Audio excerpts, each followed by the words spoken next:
Shalom, sidang jemaat, Bapak Ibu, anak-anak terkasih dalam Tuhan kita Yesus Kristus. Patut kita syukuri bahwa setelah sepekan kita terpisah, Tuhan masih ada dan bersama-sama menyertai saudara dan saya sekalian. Kita boleh dimampukan untuk dipertemukan, melaksanakan ibadah di hari Minggu ini, tanggal 25 Oktober 2020, dalam keadaan sehat tanpa kurang suatu apapun. Mari kita siapkan hati dan pikiran kita untuk beribadah kepada Tuhan. Saya undang Bapak Ibu sidang jemaat, saudara-saudari terkasih untuk bangkit berdiri. Kita sama-sama memuji dan membesarkan nama Tuhan lewat Kidung Jemaat nomor 3, ayat yang pertama, kedua, dan keempat. Kami puji dengan riang.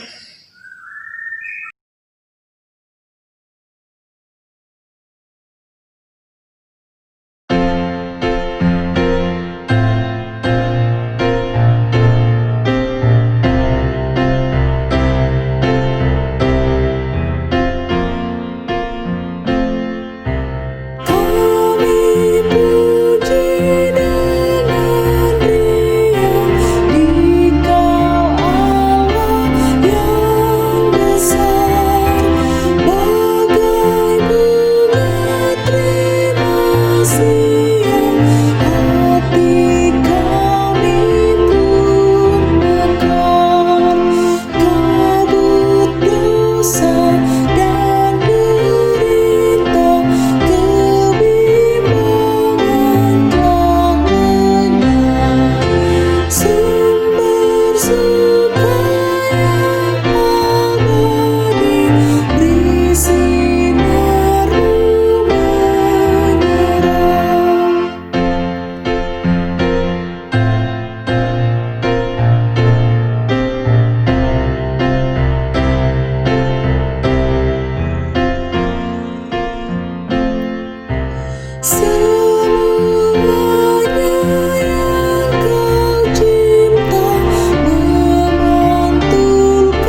Pertolongan kita adalah dalam nama Tuhan yang menjadikan langit dan bumi.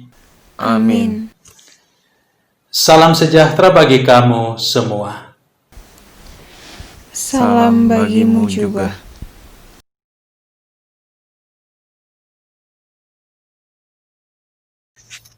Saudara-saudara, mari kita mengaku dosa kita. Ya Bapa di sorga, kami mengaku kepadamu bahwa kami telah berdosa dalam pikiran, perkataan, perbuatan, dan sikap hidup yang tidak sesuai dengan kehendak-Mu. Jika Engkau ya Bapa mengingat-ingat kesalahan kami, Tuhan, siapakah yang dapat tahan? Ya Tuhan, padamu ada kasih dan pengampunan. Kasihilah kami ya Bapa, menurut rahmat-Mu yang besar. Saudara-saudara yang dikasihi oleh Tuhan, terimalah berita anugerah Tuhan berdasarkan kesaksian Injil Yohanes 3 ayat yang ke-16. Karena begitu besar kasih Allah akan dunia ini, sehingga Ia telah mengaruniakan anaknya yang tunggal, supaya setiap orang yang percaya kepadanya tidak binasa, melainkan beroleh hidup yang kekal. Amin.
Saudara-saudara, dengarkanlah petunjuk hidup baru dari surat pertama Tesalonika 2 ayat 10 sampai 12.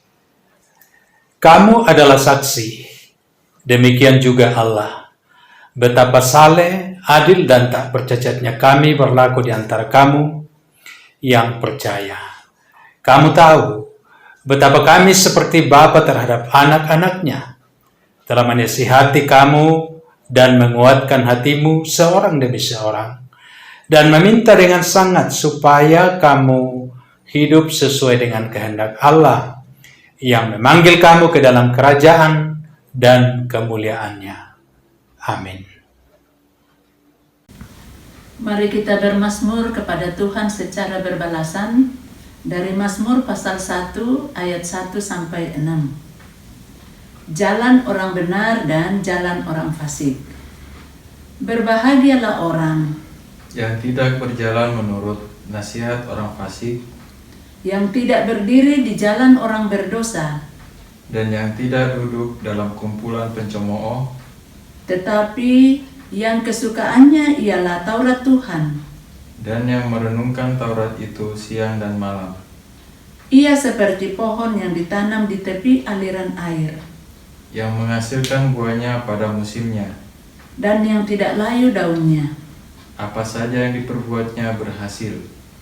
Bukan demikian orang fasik, Mereka seperti sekam yang ditiupkan angin. sebab itu orang fasik tidak akan tahan dalam penghakiman. begitu pula orang berdosa dalam perkumpulan orang benar. Sebab Tuhan mengenal jalan orang benar, tetapi jalan orang fasik menuju kebinasaan.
Bapak Ibu saudara-saudara yang dikasihi Tuhan, anak-anak sekalian, sebelum kita membaca dan merenungkan firman Tuhan, mari kita bersihati dalam doa.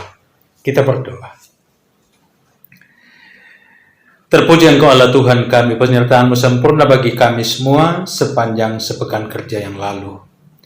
Terima kasih hari ini kami kembali boleh menikmati persekutuan ibadah Minggu Kudus.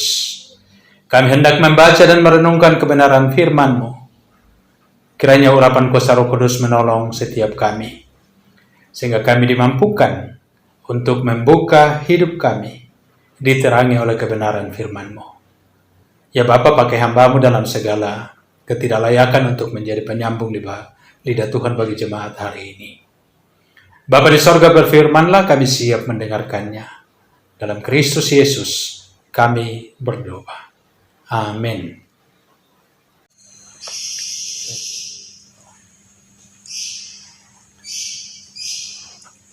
Shalom Bapak Ibu, sidang jemaat serta anak-anak terkasih dalam Tuhan kita Yesus Kristus.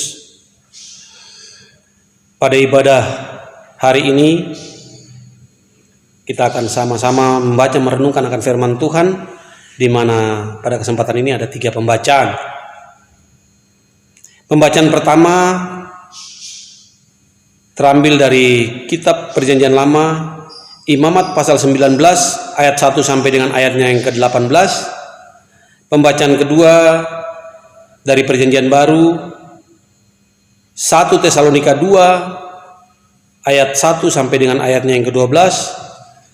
Dan pembacaan yang ketiga dari kitab Injil Matius pasal 22 ayat 34 sampai dengan ayatnya yang ke-40.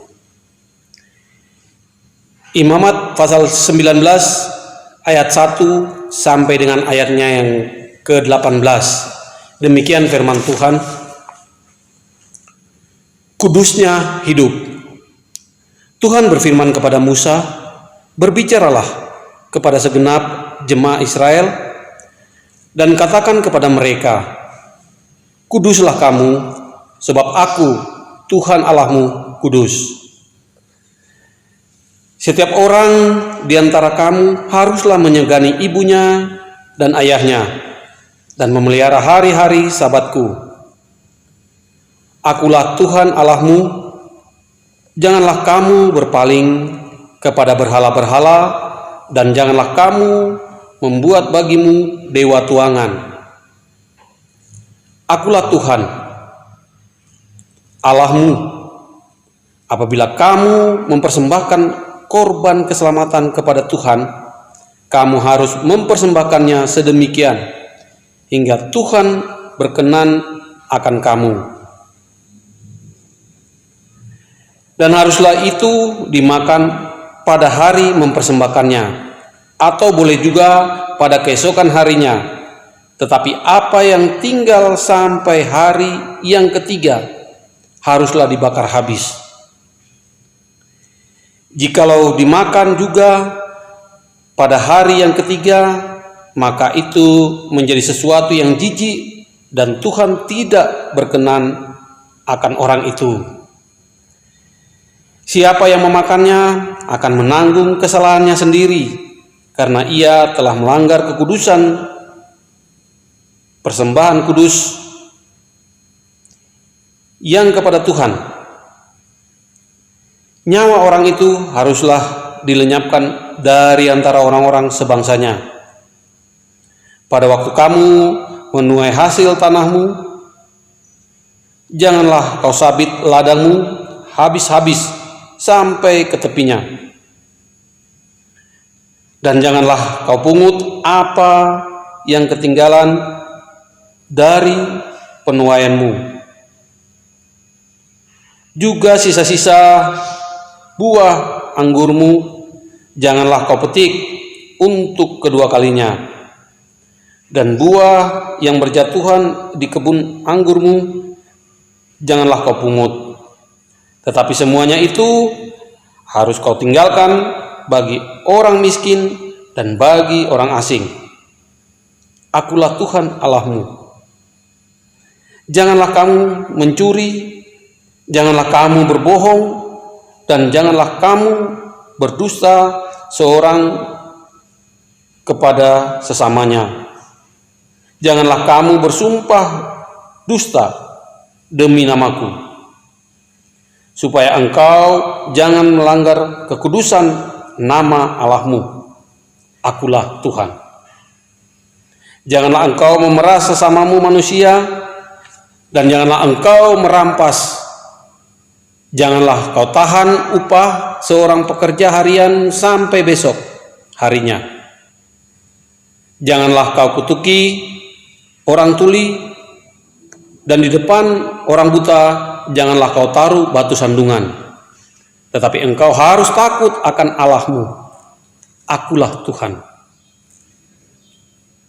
Janganlah kamu berbuat curang dalam peradilan. Janganlah engkau membela orang kecil dengan tidak sewajarnya, dan janganlah engkau terpengaruh oleh orang-orang besar. Tetapi engkau harus mengadili orang sesamamu dengan kebenaran. Janganlah engkau pergi kian kemari menyebarkan fitnah di antara orang-orang sebangsamu.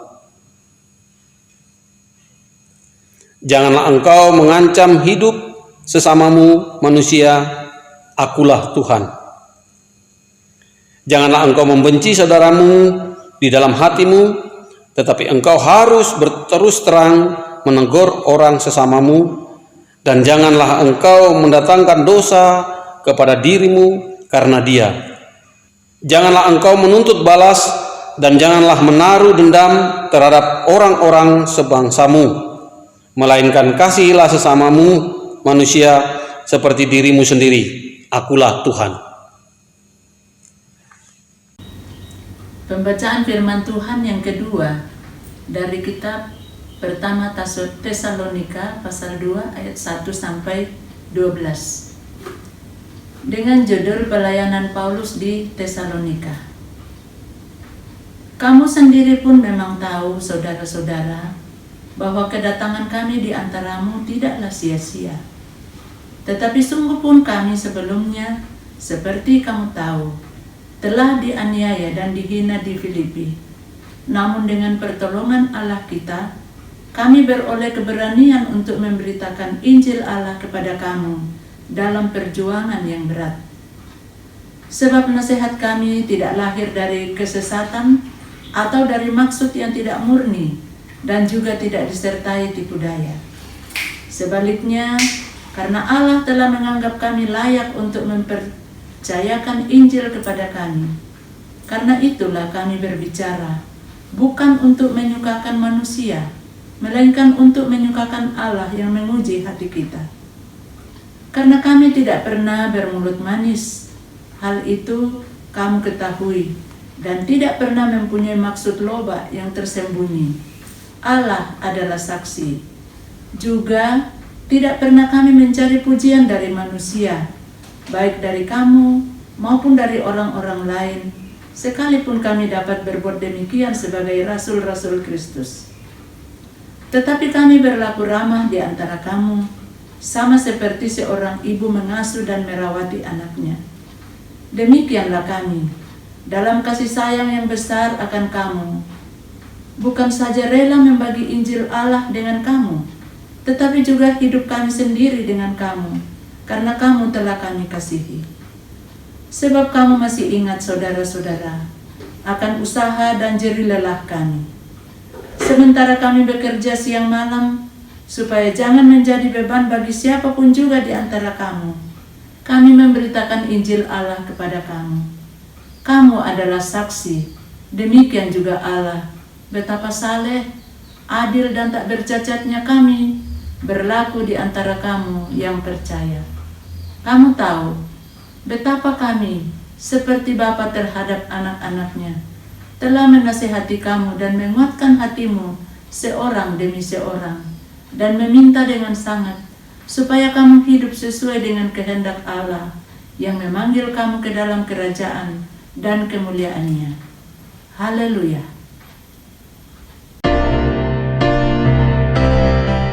Haleluya, haleluya, haleluya, haleluya, haleluya,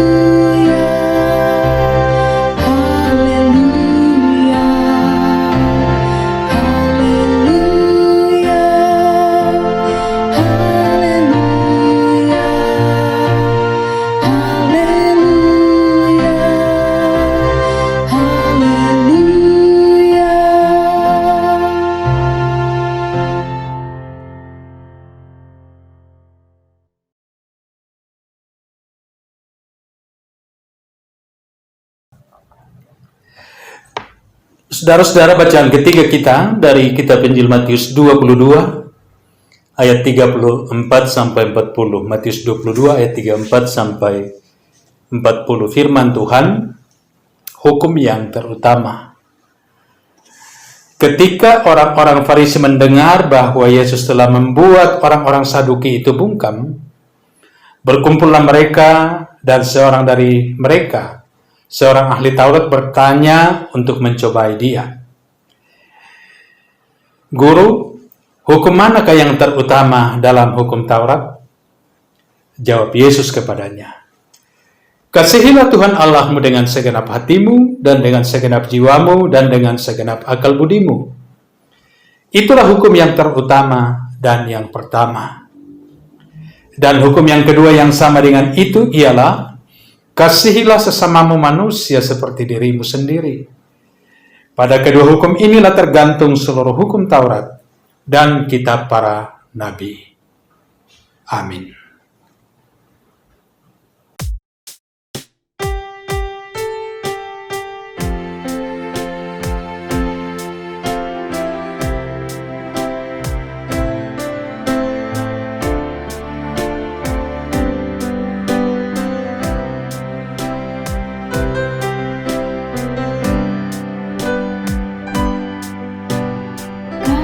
kasih yang sempurna telah ku terima darimu, bukan karena kebaikanku, hanya oleh kasih Bapa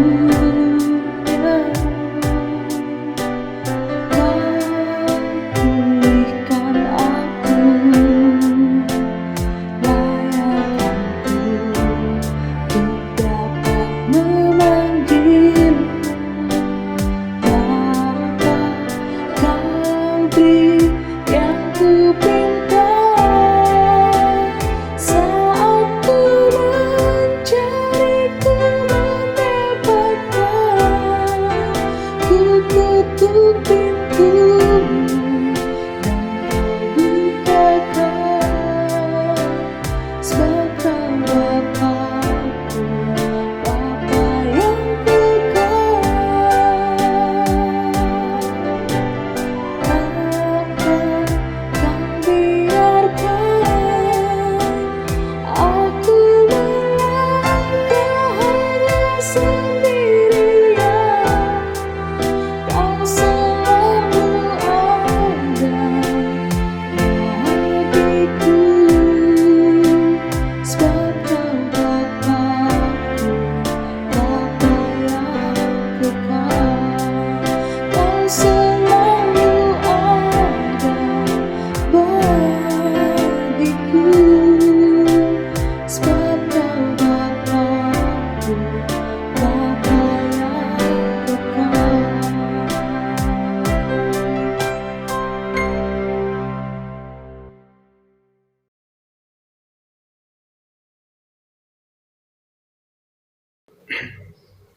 Saudara-saudara yang dikasihi oleh Tuhan, tema perenungan kita hari ini adalah mengasuh dan merawat seperti ibu.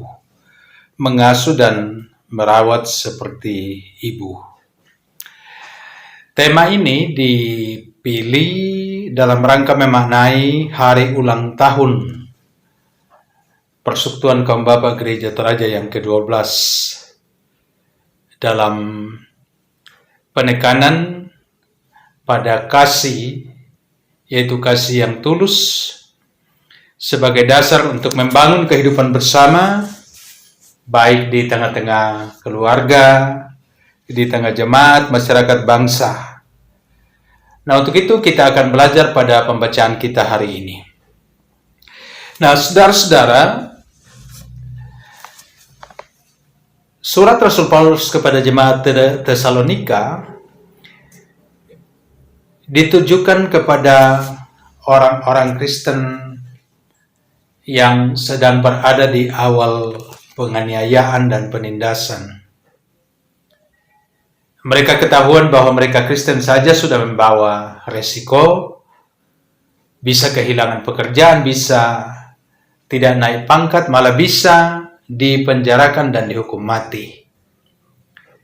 Untuk beribadah pun mereka harus sembunyi-sembunyi. Walaupun undang-undang Romawi menjamin kebebasan beragama. Bahkan Paulus sendiri sampai mesti dilarikan, diungsikan dari satu tempat ke tempat yang lain karena berada di bawah ancaman pembunuhan. Itulah yang sementara terjadi di Tesalonika, ya. Dan ketika Timotius kembali dari Tesalonika dan memberikan informasi kepada Rasul Paulus dan Silas mengenai apa yang terjadi di sana, maka Paulus pun menulis surat ke sana dan juga mengatakan tentang kondisi yang ia alami sebelum ia sampai di Tesalonika. Misalnya di ayat 2 bacaan utama, tetapi sungguh pun kami sebelumnya, seperti kamu tahu, telah dianiaya dan dihina di Filipi, namun dengan pertolongan Allah kita, kami beroleh keberanian untuk memberitakan Injil kepada kamu dalam perjuangan yang hebat. Nah, susah payah mereka sampai ke Tesalonika, tapi satu hal yang luar biasa, berdasarkan laporan Timotius bahwa jemaat di Tesalonika itu sudah sungguh bertumbuh di dalam iman, kasih, dan pengharapan. Dalam pasal 1 ayat 3, sebab kami selalu mengingat pekerjaan imanmu, usaha kasihmu, ketekunan pengharapanmu kepada Tuhan kita Yesus Kristus di hadapan Allah dan Bapa kita. Ini sesuatu yang luar biasa. Nah, fakta ini menunjukkan bahwa sesungguhnya memang pemberitaan Injil selalu mendapat tantangan, kehidupan umat percaya pun selalu mendapat tantangan. Dan realitas sejarah gereja membuktikan bahwa gereja itu bertumbuh dalam tantangan. Gereja lokal di mana-mana mengalami tantangan-tantangan tersendiri dalam pertumbuhannya. Bahkan di tempat-tempat tertentu, gereja dihambat begitu keras secara politis. Tetapi walaupun demikian, gereja tetap bertumbuh. Semakin dihambat, semakin merambat. Nah, pertanyaan besarnya di sini adalah bagaimana gereja dapat eksis di tengah-tengah tantangan yang hebat itu? Inilah yang kita akan lihat secara khusus dalam bacaan kita hari ini. Yang pertama, mari kita melihat peran orang-orang yang dipakai Tuhan secara khusus di Tesalonika dari kehidupan Rasul Paulus, Silas, dan Timotius yang fokus pada Tuhan. Nah, ini hal pertama, fokuslah pada Tuhan. Dalam ayat 3 dan 4 bacaan utama kita, sebab nasihat kami tidak lahir dari kesesatan atau dari maksud yang tidak murni dan juga tidak disertai tipu daya. Ayat 3 ini menegaskan motivasi tulus Rasul Paulus bersama Silas dan Timotius dalam melakukan pelayanan di Tesalonika. Dan di ayat 4, sebaliknya karena Allah telah menganggap kami layak untuk mempercayakan Injil kepada kami, karena itulah kami berbicara bukan untuk menyukakan manusia, melainkan untuk menyukakan Allah yang menguji hati kita. Rasul Paulus merasa layak. Ini luar biasa, ini kelayakan ayat 4 ya. Ia diberi kelayakan oleh Allah untuk menjadi pemberita Injil.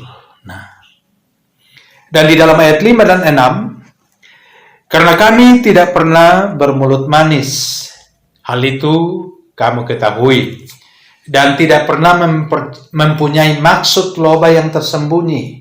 Allah adalah saksi. Juga tidak pernah kami mencari pujian dari manusia, baik dari kamu maupun dari orang-orang lain, sekalipun kami dapat berbuat demikian sebagai rasul-rasul Kristus. Dalam ayat 5-6 ini, kita melihat bagaimana Rasul Paulus itu mengungkapkan bahwa apa yang ia katakan adalah apa yang menjadi kehendak Allah.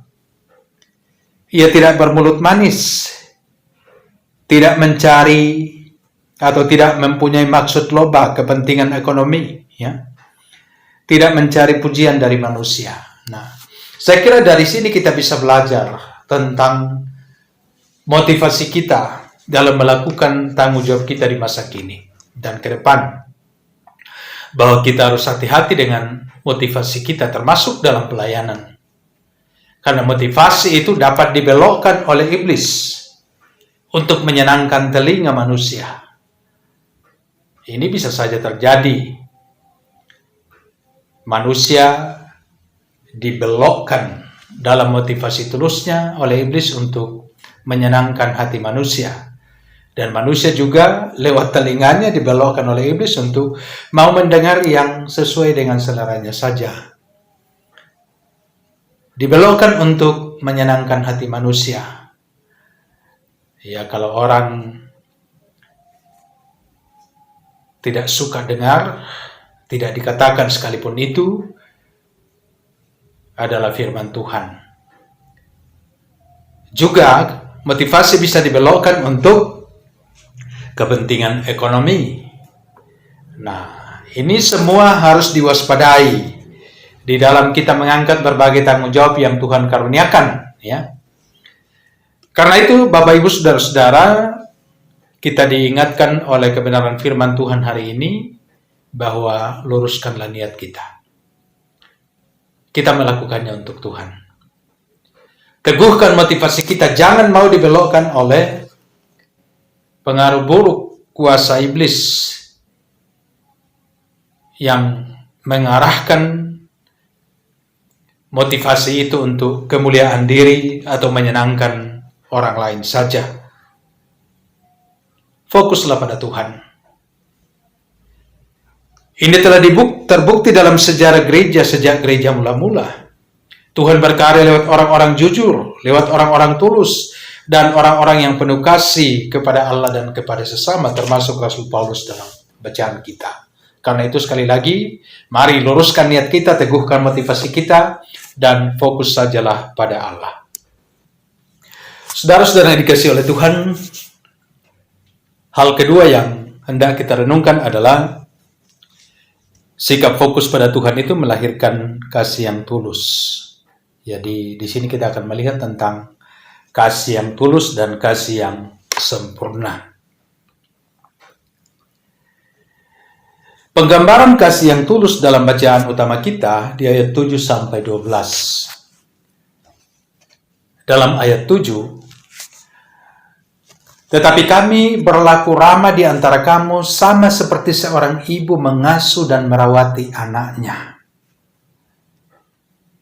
Rasul Paulus mengungkapkan ketulusan kasihnya itu dalam penggambaran kasih seorang ibu mengasuh dan merawati anaknya. Ini berbicara soal relasional ya. Kasih seorang yang mau berbagi hidup. Ibu mau berbagi hidup kepada anak-anaknya. Rasul Paulus pun memposisikan diri pada titik itu karena ia sungguh berbagi hidup dengan jemaat di Tesalonika. Juga dalam ayat 11, kamu tahu betapa kami seperti bapa terhadap anak-anaknya telah menasihati kamu dan menguatkan hatimu seorang demi seorang. Di sini Rasul Paulus memposisikan diri sebagai seorang bapa ya. Ini soal intensional ya, keteladanan dan dorongan sehingga jemaat di Tesalonika itu dapat bertumbuh dengan baik. Dalam bacaan pertama Imamat 19 ayat 1 sampai 18 yang berbicara tentang kekudusan hidup. Bagaimana hidup dalam kekudusan itu sangat jelas dalam bacaan pertama. Nah, kalau umat melakukan atau menjaga kekudusan hidup, itu menjadi bukti bahwa kasih Tuhan dihidupi dan dinikmati oleh sesama. Kekudusan hidup umat sebagai bukti kasih kepada Tuhan dan kasih kepada sesama. Tidak mungkin seseorang mengatakan mengasihi Tuhan sementara ia tidak hidup dalam kekudusan.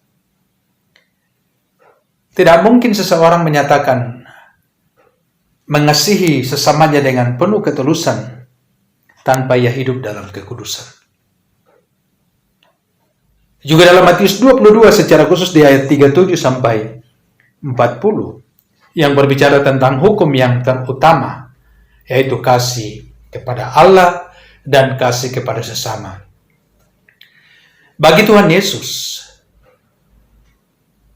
hukum inilah yang paling di atas dari segala hukum, paling inti pada segala hukum, yaitu kasih yang terutama, mengasihi Allah dengan segenap hati, dengan segenap jiwa, dan dengan segenap akal budi, total mengasihi.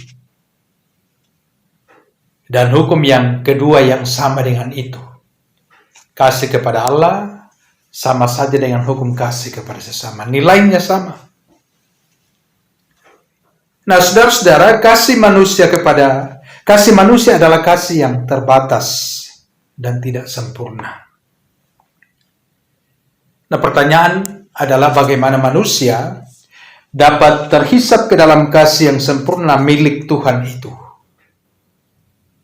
Ya, kalau kita baca dalam Alkitab di Yohanes 3 ayat 16, karena begitu besar kasih Allah akan dunia ini sehingga ia telah mengaruniakan anaknya yang tunggal, supaya setiap orang yang percaya kepadanya tidak binasa melainkan beroleh hidup yang kekal. Dalam kasih Allah yang besar bagi dunia dalam Kristus Yesus, manusia dihisap masuk ke dalam kasih Allah yang kekal. Jadi di dalam Kristus kasih Allah itu adalah kasih yang sempurna. Kasih Kristus meneguhkan pengorbanannya yang sempurna bagi kita. Ini dia buktikan di salib. Di atas salib, ia meneguhkan pengorbanannya yang sempurna. Dan itu bermakna bahwa kasih Kristus berasal dari Allah, karena Allah adalah kasih. 1 Yohanes 4 ayat 8b. Yang mengutus anaknya sebagai pendamai bagi dosa-dosa kita. 1 Yohanes 4 ayat 9-10. Dan yang olehnya ada kuasa pengampunan sempurna melalui karyanya di salib. Ada pengampunan sempurna. Dan dalam pengampunan sempurna inilah kita dihisap masuk ke dalam kasih yang kekal itu. Atau kasih yang sempurna itu. Lewat karya salib yang Yesus kerjakan, kita menerima dan menikmati kasih sempurna, yaitu pembebasan total dari dosa sehingga kita diampuni. Jadi Yesus mengasihi dengan kuasa yang berasal dari Allah, yaitu yang sempurna, sehingga ia mengampuni serta membebaskan kita secara sempurna. Yang kedua, kasih Kristus menghadirkan pembebasan sempurna di kayu salib. Dan itu bermakna bahwa kasih Kristus memiliki kekuatan yang memampukan dia menanggung hujatan demi menghadirkan pembebasan yang menyelamatkan kita. Lukas 23 ayat 40. Oleh karya Yesus yang sempurna di salib ada pembebasan. Dan di dalam pembebasan itu Kristus menguatkan dirinya untuk melewati penderitaan dan juga menjadi jaminan bagi kita untuk kuat menghadapi tantangan di kehidupan ini. Artinya dalam kasih Kristus ada kekuatan yang sempurna untuk menghadapi segala tantangan kita. Nah, saudara-saudara, rasul-rasul sudah membuktikan akan hal itu. Nabi-nabi, pemberita-pemberita Injil sudah mengalami dan membuktikan kekuatan sempurna Allah dalam karya pelayanan mereka.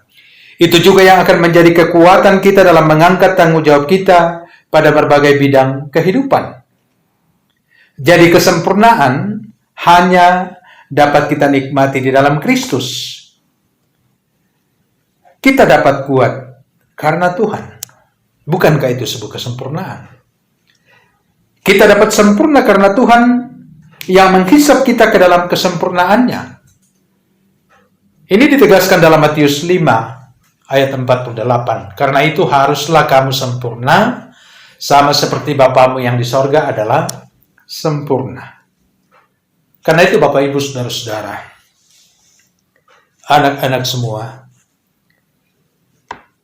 memang kasih kita terbatas, tapi kita dapat memiliki kasih yang tulus.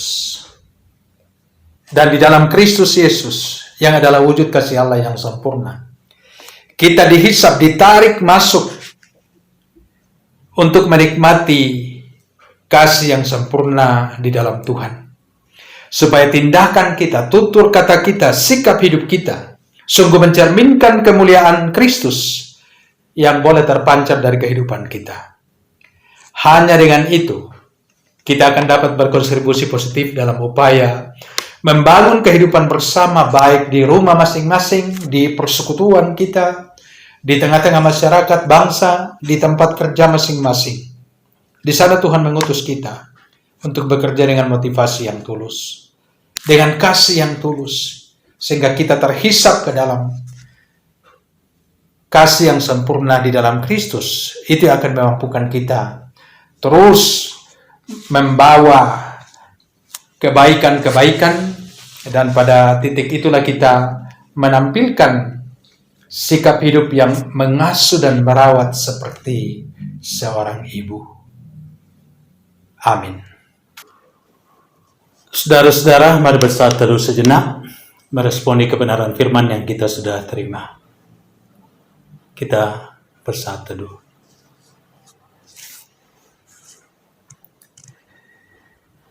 Terima kasih kebenaran firman-Mu hari ini, Tuhan, yang mengingatkan kami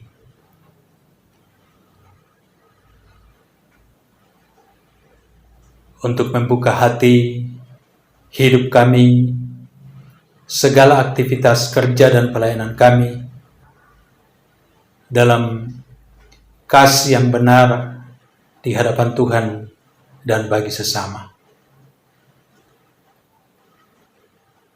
Kiranya segala niat kami diluruskan, motivasi kami diteguhkan untuk menyenangkan Tuhan saja. Beri kami iman untuk sungguh fokus pada Tuhan, sehingga kami dimampukan untuk mengangkat berbagai tugas tanggung jawab secara bersama-sama untuk kemajuan kehidupan bersama pula dengan penuh kasih yang tulus, seperti kasih seorang ibu, seorang ayah terhadap anak-anaknya. Terima kasih kebenaran firman Tuhan hari ini. Saudara-saudara, mari kita berdoa berdasarkan doa Bapa kami yang telah diajarkan oleh Tuhan Yesus demikian. Bapa kami yang di sorga, dikuduskanlah namamu. Datanglah kerajaanmu, jadilah kehendakmu di bumi seperti di sorga. Berikanlah kami pada hari ini makanan kami yang secukupnya. Dan ampunilah akan kesalahan kami, seperti kami juga mengampuni orang yang bersalah kepada kami. Dan janganlah membawa kami ke dalam pencobaan, tetapi lepaskanlah kami daripada yang jahat. Karena Engkau yang punya kerajaan dan kuasa dan kemuliaan sampai selama-lamanya. Amin.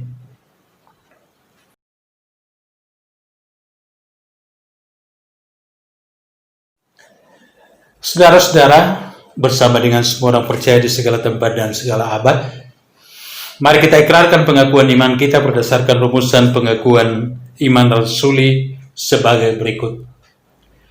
Aku percaya kepada Allah, Bapa yang Maha Kuasa, Khalik langit dan bumi, dan kepada Yesus Kristus, anaknya yang tunggal Tuhan kita, yang dikandung daripada Roh Kudus, lahir dari anak darah Maria, yang menderita di bawah pemerintahan Pontius Pilatus, disalibkan, mati dan dikuburkan, turun ke dalam kerajaan maut. Pada hari yang ketiga, bangkit pula dari antara orang mati, naik ke sorga, duduk di sebelah kanan Allah Bapa yang Maha Kuasa, dan akan datang dari sana untuk menghakimi orang yang hidup dan yang mati. Aku percaya kepada Roh Kudus, gereja yang kudus dan am, persekutuan orang kudus, pengampunan dosa, kebangkitan daging, dan hidup yang kekal. Amin.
Kita akan memberikan persembahan syukur sebagai tanda kita ikut dalam melaksanakan pekerjaan Tuhan di dunia ini. Dan firman Tuhan mengantar kita untuk memberikan persembahan dari kitab Imamat pasal 22 ayat 20 demikian. Segala yang bercacat badannya, janganlah kamu persembahkan, karena dengan itu Tuhan tidak berkenan akan kamu. Sambil memberikan persembahan, kita memuji Tuhan dari NKB 199, Sudahkah yang terbaik kuberikan.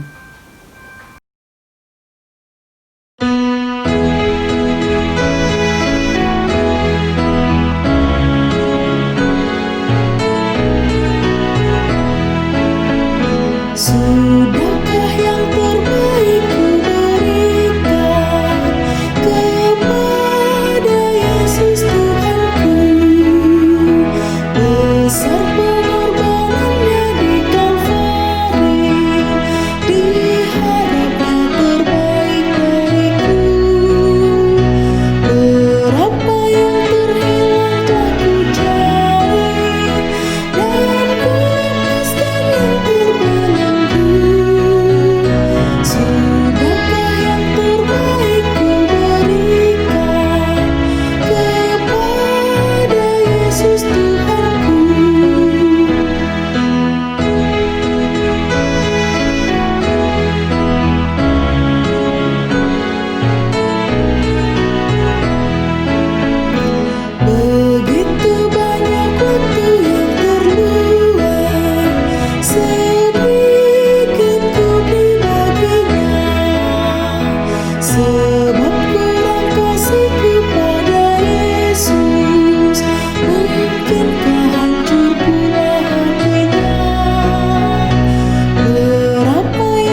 Saudara-saudara, mari kita bersehati dalam doa syafaat.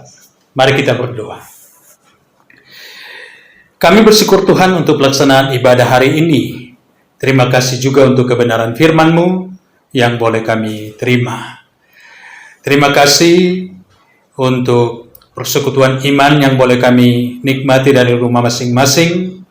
Juga terima kasih untuk semua kebaikan Tuhan bagi seluruh jemaat dalam sepekan kerja yang lalu. Bapa dalam sorga, secara khusus kami mau bersyukur bersama beberapa saudara yang boleh menikmati berkat Tuhan secara khusus lewat ulang tahun yang dihadapi sepekan ke depan. Bersyukur bersama Ayu Anugrah Seleng, ulang tahun tanggal 26 Oktober, Kesia Adonia Limbu Saputra 27 Oktober, Yehosua Alfredo Rantesalu 30 Oktober, dan Bapak Albert Tara 31 Oktober. Terima kasih untuk berkat-Mu dalam pertambahan usia setahun lagi. Kiranya ke depan mereka terus diberi umur panjang, kesehatan, dan berkat-berkat Tuhan. Juga bersyukur bersama Ibu Friska Kurnia Rapa atau Mama Oya yang Tuhan nyatakan pemulihan atas kehidupannya. Terima kasih untuk berkat-Mu, sempurnakan sukacitanya bersama dengan Bapak Elkari dan juga anak-anak. Bapa dalam sorga, kami juga mendukung dalam doa jemaat yang sementara dalam kondisi sakit. Kami doakan Ibu Rika Dartika, anak kekasih Oya, Saudara Sandriones, juga Saudara Riki Rundu Padang, dan semua jemaat yang sementara berobat jalan. Kami mohon Tuhan, Engkau nyatakan berkat pemulihan-Mu bagi semua anak-anak-Mu.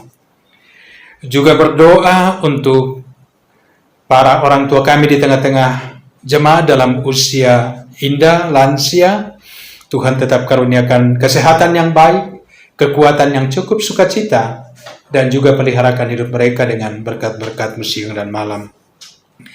Juga kami menopang dalam doa Saudara Calvin Lewis atau Oyen dalam duka cita dan sudah berangkat ke Jayapura. Tuhan berkati, kuatkan dan hiburkan bersama dengan ibu, adik, dan segenap rumpun keluarga besar. Ya Allah Bapa dalam sorga, juga berdoa untuk kehidupan seluruh jemaat sepekan kerja ke depan. Mari Tuhan Engkau perlengkapi setiap hamba-Mu dengan umur panjang, kesehatan yang baik, kekuatan dan hikmat dari Tuhan. Sehingga seluruh jemaat dimampukan untuk melewati sepekan ke depan, baik anak-anak dalam belajar dari rumah, setiap jemaat dalam pekerjaan. Kiranya oleh berkat Tuhan, seluruh jemaat dimampukan menjalani kehidupan sepekan kerja ke depan. Bapa dalam sorga, berkati kehidupan setiap keluarga jemaat dalam berbagai kondisi yang mereka alami di rumah masing-masing. Kami percaya Tuhan sanggup memberi yang terbaik demi untuk kesejahteraan hidup seluruh jemaat-Mu. Ya Bapa dalam sorga, juga kami berdoa untuk pemerintah, bangsa dan negara kami dalam segala daya upaya untuk memutus mata rantai penyebaran COVID-19. Mari Tuhan Engkau berkati pemerintah kami dari pusat sampai ke daerah, sehingga mereka boleh bergerak bersama, dan berkati seluruh komponen bangsa untuk boleh mengambil bagian secara aktif. Juga secara khusus kami berdoa untuk para medis, para dokter, para ahli yang terus berjuang untuk merawat para pasien dan juga upaya untuk segera mendapatkan vaksin. Kiranya segala jerih lelah mereka Tuhan berkati dan beri mereka keselamatan dalam setiap tanggung jawab yang Tuhan percayakan. Juga kami berdoa secara khusus untuk pilkada serentak yang akan dilakukan tanggal 9 Desember, terutama untuk kampung halaman kami, Tanah Toraja dan Toraja Utara. Berkati proses kampanye yang sementara berlangsung, berkati segala persiapan-persiapan, berkati para calon, tim sukses, dan seluruh masyarakat pemilih, baik di Tanah Toraja pun di Toraja Utara. Kiranya oleh berkat Tuhan, seluruh proses berjalan dengan baik dan pada saatnya akan terpilih pemimpin yang Tuhan tetapkan untuk membawa tanah Toraja dan Toraja Utara lebih baik ke depan. Bapa dalam sorga, peliharakan hidup kami semua lebih jauh hari ini bahkan ke depan. Kami percaya di dalam Tuhan hidup kami sekalian akan terjamin. Inilah doa syafaat kami Tuhan. Ampuni salah dan dosa kami, supaya jangan menjadi penghalang berkat Tuhan atas hidup setiap kami. Dan dengarkanlah kami yang berdoa kepadamu hanya di dalam nama Kristus Yesus. Itulah Tuhan dan Juru Selamat kami yang hidup. Amin.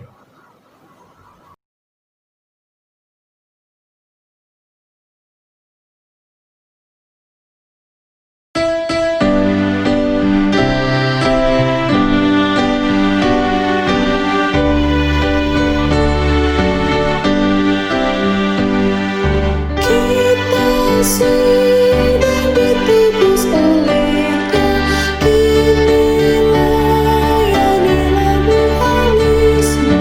Maju terus dan kibarkan panjinya, sanjung Raja-Mu.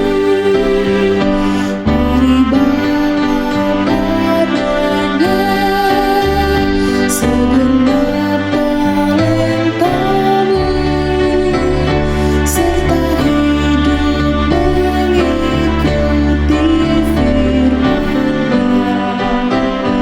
Taat dan setialah,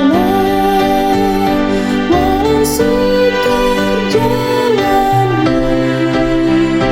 Hidup kudus agar kasih-Nya pun nyata.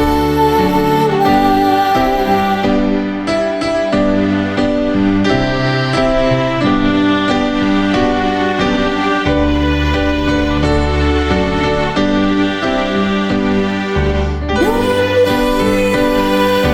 layanilah dengan setia, jangan dosa sampai menghalangmu. Junjunglah terus kebenaran-Nya, sanjung Raja-Mu. Mari bawa padanya segenap talenta-Mu, serta hidup mengikuti firman-Nya. Taat dan setialah, walau sukar jalanmu. Hidup kudus agar kasih-Nya pun nyata.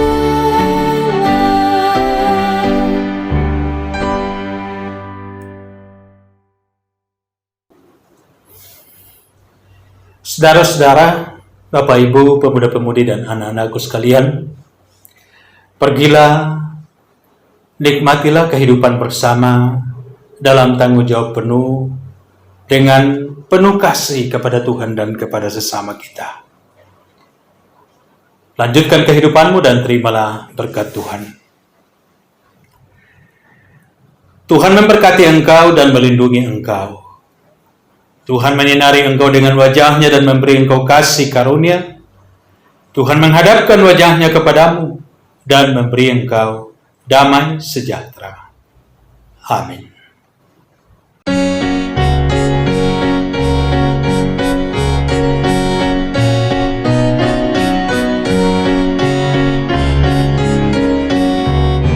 Janji yang manis takkan kulupakan, tak terombang-ambing lagi jiwaku.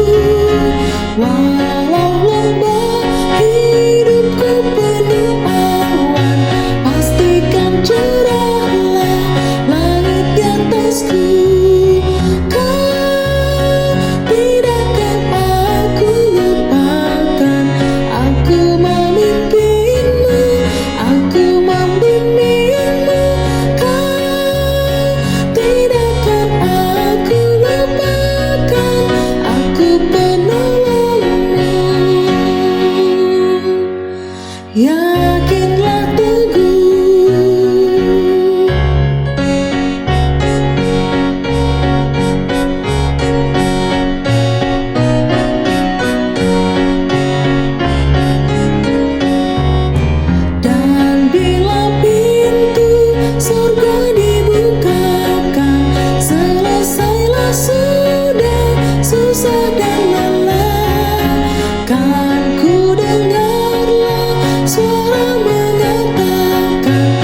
Bapak Ibu saudara-saudara yang dikasihi Tuhan, anak-anak semua, demikian ibadah kita pada pagi hari ini. Pegang teguh firman Tuhan untuk merawat kehidupan bersama dengan kasih yang tulus dan dengan penuh tanggung jawab, baik di tengah-tengah keluarga masing-masing, pun di tengah-tengah persekutuan kita, dan di tengah-tengah masyarakat, bangsa, dan negara di mana kita hidup. Salam sehat untuk semua. Tetap patuhi protokol kesehatan. Dan Tuhan memberkati semua. Shalom.